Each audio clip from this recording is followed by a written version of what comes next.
السلام علیکم پیارا دین اسلام کے پیارے سے ناظرین، میں امید کرتا ہوں کہ آپ سب خیر و عافیت سے ہوں گے۔ ایک نئی ویڈیو کے ساتھ آپ لوگوں کو خوش آمدید کہتے ہیں۔ قضاء حاجت کے وقت اگر منی کے قطرے نکلے تو اس سے غسل کا کیا حکم ہے؟ ایک بھائی کا سوال ہے کہ اکثر جب میں قضاء حاجت کے لیے جاتا ہوں تو منی کے قطرے نکل جاتے ہیں، اس سے غسل واجب ہو جاتا ہے یا نہیں؟ اور اگر کسی شخص کو غلط سوچ یا ویڈیو کی وجہ سے منی کے قطرے ظاہر ہو جائیں تو اس کے بارے میں کیا حکم ہے؟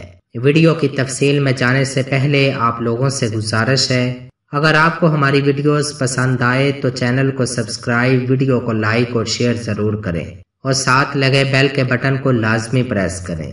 غسل فرض ہونے کے لیے منی یعنی سفید گاڑے مادہ کا اپنی جگہ سے شہوت کے ساتھ جدا ہو کر جسم سے باہر نکلنا ضروری ہے۔